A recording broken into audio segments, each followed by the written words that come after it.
Assalamu alaikum. Today we are going to discuss is neurotransmitters and behavior. With the name of Allah, Bismillah Rahman Rahim, we have to start our topic. First of all, we have to discuss about the nervous system as we have discussed it earlier. What is the nervous system? कि nervous system क्या था वो हम सारा पढ़ चुके हैं. अब nervous system में मैसेज को कन्वे करने के लिए हमें केमिकल कोरियर की ज़रूरत होती है. वो केमिकल कोरियर जो हैं जो उनका जो काम है वो ये है कि वो इंफॉर्मेशन को एक जगह से दूसरी जगह ट्रांसफ़र करते हैं. मीन्स कि वो कम्युनिकेशन का काम करते हैं और वो सारा का सारा काम जो है वो एक न्यूरॉन से इंफॉर्मेशन लेके दूसरे न्यूरॉन तक इंफॉर्मेशन को प्रोसीड करते हैं. और ये सारा के सारा काम जो है ये न्यूरोट्रांसमीटर्स के थ्रू होता है. न्यूरोट्रांसमीटर्स जो हैं आपके बिहेवियर में और आपके बाकी जो फंक्शनिंग है लाइक मस्कुलर मूवमेंट्स, आपके मूड में और आपकी मेंटल हेल्थ में वाइटल जो रोल है वो प्ले करते हैं. Role of the specific neurotransmitters. अब ये स्पेसिफिक न्यूरोट्रांसमीटर्स जो हैं ये आपके नर्वस सिस्टम में किस तरह से अपना किरदार अदा करते हैं उसको हम देखते हैं. जी, जो स्पेसिफिक न्यूरोट्रांसमीटर्स हैं वो स्पेसिफिक जो साइनेप्सिस हैं वहीं पे वर्किंग करेंगे. सेकंड जो है न्यूरोट्रांसमीटर्स जो हैं वो रिकॉल करते हैं उस मैसेज को, उस कम्युनिकेशन को जो कि उन्होंने रिसेप्टर साइट पे जाके पोस्ट साइनेप्टिक मेम्ब्रेन के साथ अटैच करनी होती है. थर्ड वन जो है वो ये है कि आपके जो न्यूरोट्रांसमीटर्स हैं वो किसी भी जगह पे जाके जुड़ नहीं सकते हैं. हर न्यूरोट्रांसमीटर की एक स्पेसिफिक स्पेस है, एक स्पेसिफिक प्लेस है रिसेप्टर साइट पे. जिस तरह से एक ताले के लिए एक स्पेसिफिक चाबी होती है, इसी तरह से हर रिसेप्टर साइट पे न्यूरोट्रांसमीटर जो है अटैच होने के लिए उनकी एक स्पेसिफिक प्लेस होगी. मीन्स उनके ख़ास जगह होगी जहाँ पे वो अटैच होंगे, वो उसी जगह पे अटैच होंगे तो आपका मैसेज जो है नर्वस सिस्टम का वो कम्युनिकेट करेंगे. अदरवाइज़ वो अटैच नहीं होंगे और मैसेज जो है वो कन्वे नहीं होगा. नेक्स्ट जो है स्पेसिफिक जो ट्रांसमीटर्स हैं वो ख़ास किस्म के जो सिग्नल्स हैं उनको डिलीवर करते हैं और उनकी जो लोकेशन है वो बाइंड होती है एक न्यूरॉन की सेल मेम्ब्रेन से लेके दूसरे न्यूरॉन के सोमा या फिर उसकी सेल बॉडी तक. लास्ट जो है उसमें नंबर ऑफ़ केमिकल सब्सटेंसेस जो हैं वो भी मैटर करते हैं. मीन्स एट अ टाइम कितने न्यूरोट्रांसमीटर्स जो हैं एज अ कोरियर और एज अ कम्युनिकेटर जो हैं वर्किंग कर रहे हैं आपके नर्वस सिस्टम में. न्यूरोट्रांसमीटर्स आज हम डिस्कस करेंगे specific 6 types of the neurotransmitters. First one is acetylcholine और dopamine, norepinephrine, serotonin and GABA means के gamma amino butyric acid, and last one is the endorphin.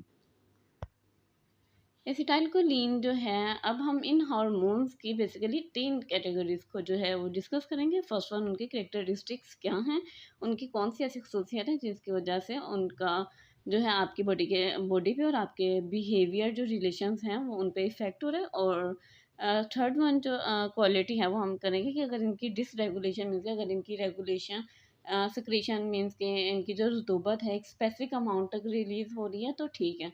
अगर वो बहुत ज़्यादा होगी तब भी आपके लिए इश्यूज़ हैं, कम होगी तब भी इश्यूज़ हैं. तो इसके कम या ज़्यादा होने का जो ड्यूरेशन है उसको हम डिसरेगुलेशन कहते हैं और उसकी वजह से आपकी बॉडी में जो भी एबनॉर्मेलिटीज़ होंगी, जो भी डिसऑर्डर क्रिएट होंगे हम उन्हें डिस्कस करेंगे. तो एसिटाइलकोलिन जो है ये रिलीज़ होता है आपके मोटर न्यूरॉन्स से. उसके साथ साथ जो है ये आपके स्केलेटल जो मसल्स हैं उन्हें कंट्रोल करता है. थर्ड वन पे ये आपकी जो रेगुलेशन ऑफ द अटेंशन है, आपका अरोजल है मीन्स किस चीज़ का बढ़ना उतार चढ़ाव जो है उसके साथ साथ आपकी मेमोरी पे को भी लेके चलता है. फोर्थ वन पे जो है ये आपके जो रिसेप्टर साइट्स हैं उनको स्टिमुलेट करता है निकोटीन के थ्रू. और अगर इसकी डिसरेगुलेशन हो मीन्स इसकी रतूबत इंक्रीज़ हो या डिक्रीज़ हो तो ये अल्जाइमर डिजीज़ की तरफ मूव करते हैं. Second one is dopamine. Dopamine की करेक्टरिस्टिक्स क्या हैं कि वो आपके कंट्रोल करते हैं वॉलंटरी मूवमेंट्स को. सेकंड जो है ये आपके कोकेन और एम्फेटामाइन जो हैं उनकी जो एलिविएट एक्टिविटी है उसको जो है डोपामाइन की साइनेप्सिस में वर्किंग को लेके चलते हैं या फिर उसको इम्प्रूव करते हैं. थर्ड वन पे जो आपके डोपामाइन सर्किट्स हैं उनको जो है ये रिवॉर्ड पाथवे की तरफ लेके जाती हैं. मीन्स कि एक पॉजिटिव इम्पैक्ट जो है इसका हमारे नर्वस सिस्टम पे होता है डोपामाइन का। अगर इसकी डिसरेगुलेशन हो तो बेसिकली 3 इश्यूज़ जो हैं वो देखने को मिलता है, पार्किंसनिज़्म और शिज़ोफ्रेनिक डिसऑर्डर्स आ जाते हैं आपके, और थर्ड वन पे आपके addictive disorders. Third one is norepinephrine. Norepinephrine की जो कैरेक्टरिस्टिक्स हैं वो ये हैं कि ये मॉड्यूलेशन ऑफ मूड, मीन्स कि आपके मूड के उतार चढ़ाव जो है उसको लेके चलता है, और उसी तरह से उसको किस तरह से मेंटेन रखना है उसके अरोजल को, वो भी किसी कंट्रीब्यूशन से होता है नोरेपिनेफ्रिन। थर्ड वन जो है कोकेन के थ्रू भी इसको आप इन्हांस कर सकते हैं अपने नर्वस सिस्टम में इसकी एक्टिविटी को। थर्ड वन इज एम्फेटामाइन जो है वो एलिवेट करते हैं एक्टिविटी, साइनेप्सिस में जो नोरेपिनेफ्रिन है उनकी एक्टिविटीज़ को ये इंक्रीज कर देते हैं। डिसऑर्डर्स जो हैं इसमें नोरेपिनेफ्रिन जो लीड करता है वो डिप्रेसिव डिसऑर्डर्स हैं। सीरोटोनिन जो है इसकी जो कंट्रीब्यूशन है हमारे बिहेवियर में और बिहेवियरल रिलेशन में, वो ये है कि ये हमारे जो है biological cycle like sleep and waking cycle जो है, इसे हम बायोलॉजिकल साइकिल भी कहते हैं, इसमें इन्वॉल्व है। उसके साथ साथ ये हमारे ईटिंग जो प्रोसेसेस हैं उसको भी लेके चलता है, एग्रेशन को भी ये कंट्रोल करते हैं। और जो लास्ट वन है वो है आपके एंटी डिप्रेसेंट जो ड्रग्स हैं, और जिनका जो है सेरोटोनिन के साथ जो सर्किट्स हैं सेरोटोनिन उसके जो इफ़ेक्ट्स हैं उनको भी लेके चलते हैं। और इसके जो डिसऑर्डर्स हैं जो कि डिसरेगुलेशन की तरफ से हम फेस करते हैं वो डिप्रेसिव डिसऑर्डर है। सेकंड पे जो है आपका OCD like obsessive compulsive disorder, और थर्ड वन पे आपके ईटिंग डिसऑर्डर जो हैं वो फेस करने को नज़र आते हैं। फोर्थ वन जो है वो आपके गाबा है। गाबा मीन्स के गैमा अमाइनो ब्यूटाइरिक एसिड। इनकी जो करेक्टरिस्टिक या बिहेवियरल रिलेशन है वो ये है कि ये एक बड़े पैमाने पर इनहिबिटरी जो ट्रांसमीटर्स हैं उनका रोल प्ले करते हैं। मीन्स की इंफॉर्मेशन को रिसीव करते हैं, उनको जो है इंटीग्रेट भी करते हैं, और जो इन्फॉर्मेशन इफेक्टिव होती है उसको आगे जाने देते हैं, जो इन्फॉर्मेशन यूज़फुल नहीं होती है उसको इनहिबिट कर देते हैं कि रिजेक्ट कर देते हैं। सेकंड जो है ये regulation of the anxiety and sleep arrival जो है, मीन्स के कोई शख्स जो है वो परेशान होगा तो उसको किस तरह से मैनेज करना है, ये जो आपके गाबा हैं ये इनकी एक्टिविटी जो है वो उसको कंट्रोल करती है।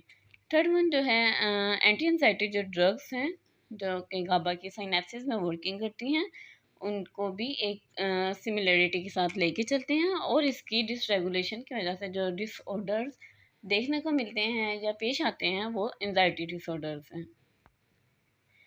Last one is the endorphin. Endorphin की जो बिहेवियरल रिलेशन है और करेक्टरिस्टिक्स हैं वो ये है कि ये ओपियोइड जो ड्रग्स हैं उनके साथ रिलेट करते हैं, इनका स्ट्रक्चर और इनका इफेक्ट जो है वो उन्हीं से रिजेंपल होता है। सेकेंड वन जो है इनका जो रोल है वो पेन रिलीफ साइकिल, मीन्स कि हमारी पेन को किस तरह से सुकून मिलेगा और कितनी अमाउंट में मिलेगा अगर ये रिलीज होते हैं, इनके लिए हम कोई एक्टिविटी परफॉर्म करते हैं।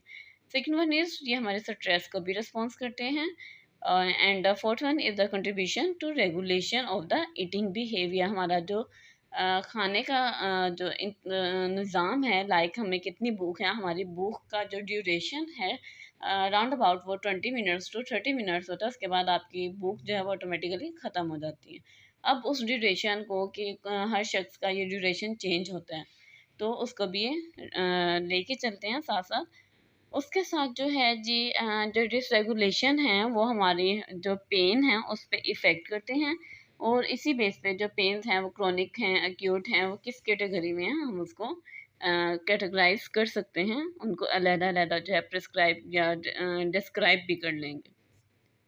उसके साथ जो है ईटिंग रेगुलेशन जो है उस पे इफ़ेक्ट करता है, तो इसी तरह से जो इसकी डिसरेगुलेशन है मीन कि ये ज़्यादा रिलीज़ हो रहे हैं या कम हो रहे हैं तो हमारा जो ईटिंग साइकिल है उस पे भी इफ़ेक्ट करते हैं। उसके साथ साथ ये हमारी बॉडी जो स्ट्रेस की तरफ मूव करती है तो उसको भी लीड करते हैं इसकी डिसरेगुलेशन।